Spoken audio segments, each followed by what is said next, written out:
I only married you because of your looks. I'm not interested in you now. After the pregnancy, you got ugly day by day. My loving husband cruelly told me when I came home after giving birth to the twins. All the things I had shared with him, all the memories we shared, all of it just crumbled away. He simply cut me off, as if I was no longer of any value to him. After the birth of my children, I was left with only one task: to be his housekeeper. My husband threatened me with the divorce if I refused. I was deeply disappointed in him. I've had enough of this. I will tell the truth to this selfish husband right here, right now. I wonder how he would react when he finds out everything. I smiled to myself quietly. My name is Lauren. I got married 6 years ago with my husband Brody. When we first got married, my father lent me a plot of land in his name. He also left me $50,000 to put a down payment on a house. He was so happy that I got married. We decided to use the money as a down payment and build a house on the land. We both had enough money saved up, and our monthly income was fine. We decided to build a custom-built house in my husband's name, not a house for sale. 6 years have passed since our marriage, and I am carrying 2 babies in my tummy. After 4 years of fertility treatment, we finally blessed with our children. We were told that both of them would be boys. As an only child, having a brother or sister was an unknown world to me. I am now in a stable period and 6 months pregnant. At first, my husband and I had planned to get all the baby stuff together as soon as possible. But I'm not ready for that yet, because my husband says he is busy at work. He seemed to be working overtime almost every day. If I don't get the baby stuff within the next month, I wouldn't be ready until I go back to my hometown to have the babies. I knew I was running out of time, so I decided to ask my husband firmly. Recently, he comes home from work after 11 p.m. I usually go to bed before he does, but I rubbed my sleepy eyes and waited for him to come home. Finally, at 11:30 p.m., I heard the front door open. My husband appeared in the living room, and I immediately started talking to him. "Welcome home, Brody." "Hey, what is it?" "I'm tired." "We need to get all the baby stuff together soon. I don't have much time." "I'm going home next month, remember?" "I'm busy. You can do it on your own." "What?" "We talked about going to the store together." "I said I'm busy. You're on maternity leave, and I'm struggling to make ends meet."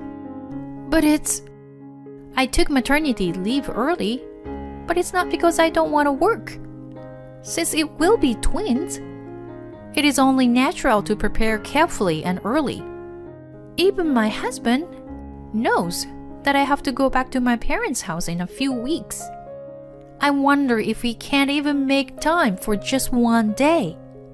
I understand that he's busy, but when I think of our unborn children, I can't afford to be sloppy in my preparations.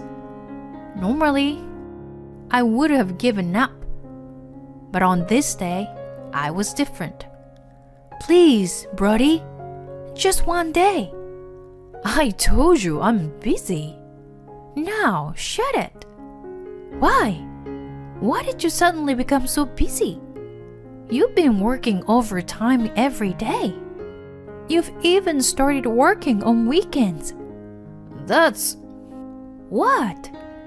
Can you tell me the reason? You make it sound like it's my fault. I didn't say that. I'm just asking why you were so busy. Shut up. I'm not going anyway. You know, there's the internet and everything. Then he pulled a couple of $100 bills out of his wallet and slammed them on the table. Take that money and buy baby stuff. I was sad and angry at the same time by his heartless comment. If he can't do what I'm asking him to do, there's no point in talking to him anymore. I gave up going with him and asked my mother to accompany me shopping in my hometown. A month later, on the day of the trip, my husband was at work. When I first found out I was pregnant, whenever I visit my parents, he always drove me there. But this time, he said he couldn't because he was busy. I had no choice but to call my father to come and pick me up. In the car on the way to my parents' house, my father opened his mouth a little angrily. Brody was going to give you a ride home, wasn't he? I didn't know what to say. I heard he's been busy with work lately. Your mother told me you were going shopping for baby stuff with her, right? You were going to get it with Brody, weren't you? I told you he can't. He's busy. Even if he's busy with work, he could at least go shopping, you know? I've asked him many times too, but he's just said he doesn't have time. I see. My father still looked like he wanted to say something. I didn't want to talk about my husband anymore, so I turned my attention outside. I guess he knew how I felt. He drove me home without saying a word. A few months later, I gave birth to twins. I'd been in the care of my parents for 2 months. Today is the day I go back to my husband's after a long time. I can finally take my children and go back to my life with my husband. Normally, I would be happy to see him today, but my feelings were indescribable.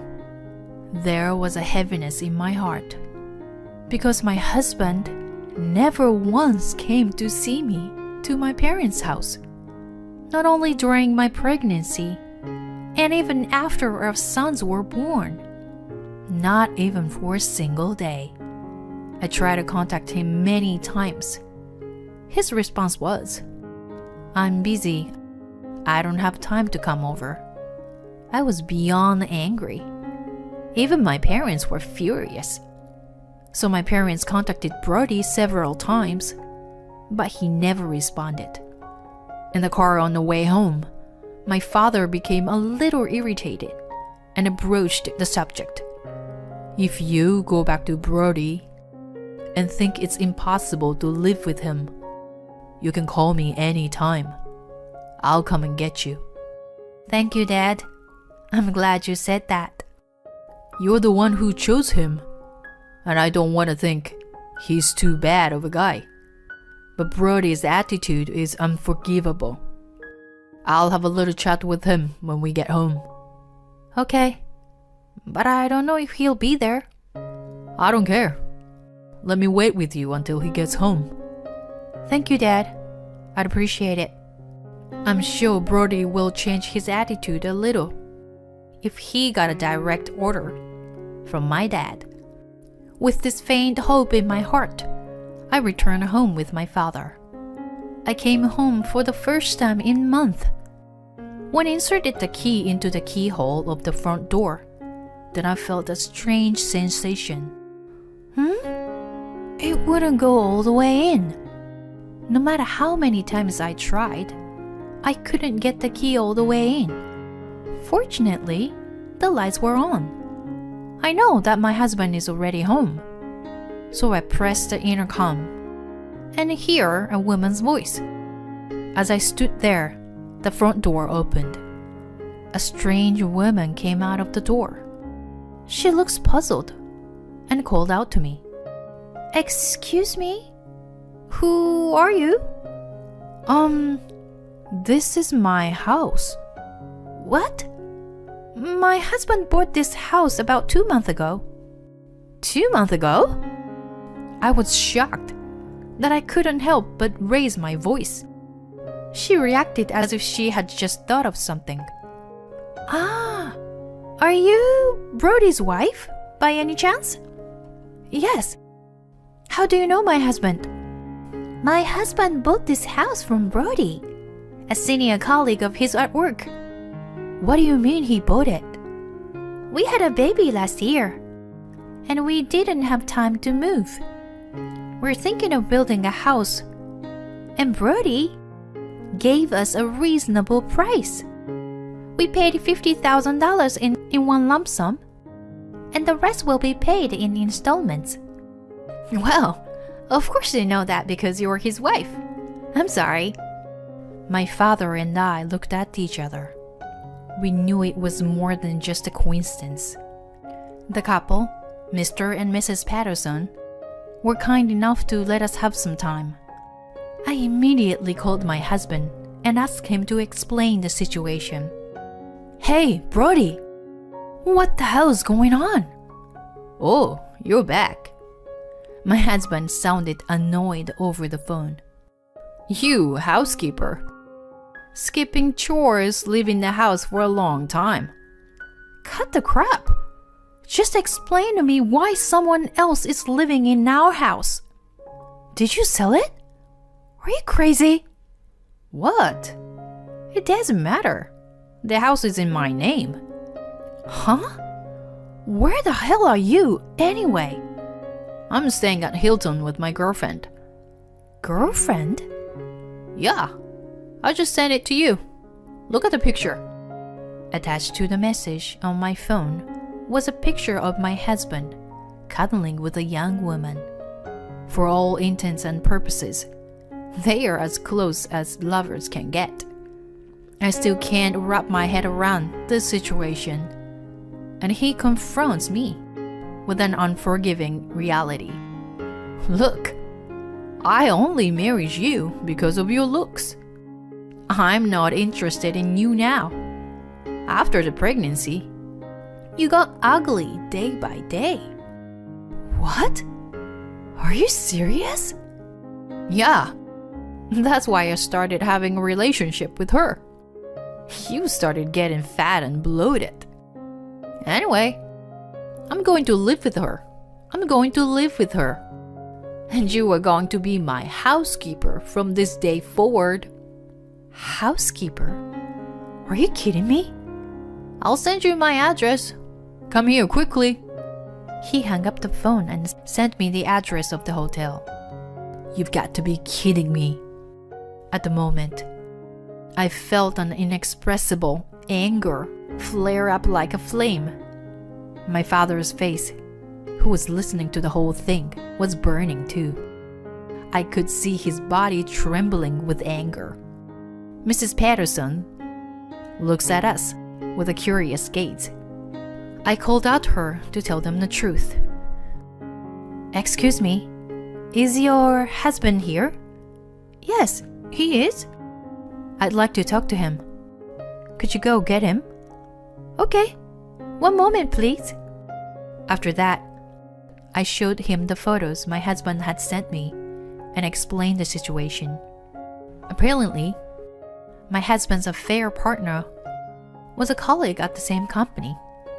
Mr. Patterson was deeply surprised. When he was furious and said he could not forgive my husband, his wife was the same. As a parent with a child, they can't forgive what my husband did, they said. When I was about to contact my husband again, he called me just in time. I took a deep breath and pressed the answer button. What? He yelled through the phone. Hey, you're gonna keep me waiting forever. Get your ass over here and cook us dinner. I tell him calmly. I'm not going to be your housekeeper. What? I'm offering you a job here. To be my housekeeper. If you don't like it, I'll divorce you. You don't know anything. What? What do you mean? What don't I know? The Pattersons are suing you. What? As soon as he heard the word sue, my husband turned weak. He sounded anxious and I told him the truth. Suing? Why? Because you deceived them. What are you talking about? I didn't deceive them. I just sold them a house in my name at a discount. Yeah? You sold the house? But what about the land? What? No way. The land. Remember? This land doesn't belong to you. It's in my father's name. The only reason we haven't had to pay for the land so far is that my father owns it. So if you and the Patterson's family want to live here, you'll have to pay for the land every month. Did you explain that to them? My husband's voice is inarticulate as I explain the situation. Perhaps he's not quite grasping the situation, so I carefully break down what I had told him so that even he could understand. My father said he will charge you for the land if someone else lives in the house. But the Pattersons never heard that from you. They said that when they bought the house, the land was never mentioned. Well, that's... There's only one solution here. Either you buy the land from them, or you can pay for the land. By the way, they said they would sue you if you don't pay for the land. For fraud. You know. Fraud? No. Wait a minute. I don't have that kind of money. You got your $50,000. They'll pay for a while. I can't afford it. I've already spent all the money on the hotel and vacationed with my girlfriend. Please, Lauren, do something. Ask your father to give the land to the Pattersons for free. Even after all this, he's still trying to get by, taking no responsibility. He's still trying to use me to save his ass. I'm so disgusted with him that I can't speak. As I fell silent, my husband continued to plead with me. Hey, are you listening to me, Lauren? I'll leave her. I'll help you raise the kids. So please, ask your father to do something about it. Look, your husband's asking for help. Do something. If he had come to see me and the twins just once, it might have changed the outcome. But instead of coming to see me, he sold the house on his own. He used the money to stay at a luxury hotel with the woman he cheated on me with. And he treated me like a housekeeper after the babies were born. I have no sympathy for such a person. I fought back in anger that was rising in me and vented my resentment. You son of a bitch. You want my help? Who the hell do you think you are? Do you have any idea what an asshole you've been to me? I've suffered so much because of you. And you think one flimsy apology will get you forgiveness? Lauren, wait, calm down.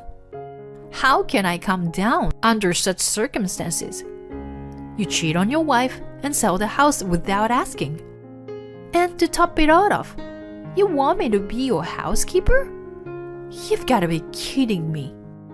I'm not stupid to let you take advantage of me. I don't need another piece of shit like you. I don't want you in my life anymore. So, get out of my sight. I ended the call and immediately blocked my husband's contact information. All that remained was to divorce this scumbag of a husband. After that, Brody apologized to the Patterson. But they are on my side. They said they would sue him if he didn't pay for the land. Finally, Brody brought the land from my father, and the problem was solved. I hired a lawyer to file a claim against Brody and his partner for the alimony. In addition, I demanded child support from him. He had to move out of the Hilton, of course. He and his mistress seemed to broke up. Mr. Patterson made my husband's affair known to the company. The mistress resigned because she couldn't take it anymore. Brody became distant from everyone around him and completely isolated. However, he had accumulated a lot of payments, so he cannot quit the company. For some time to come, almost all of his income will be used to pay his bills. He will not be able to live a life of freedom for some time to come. I, on the other hand, went back to my parents' house right after that.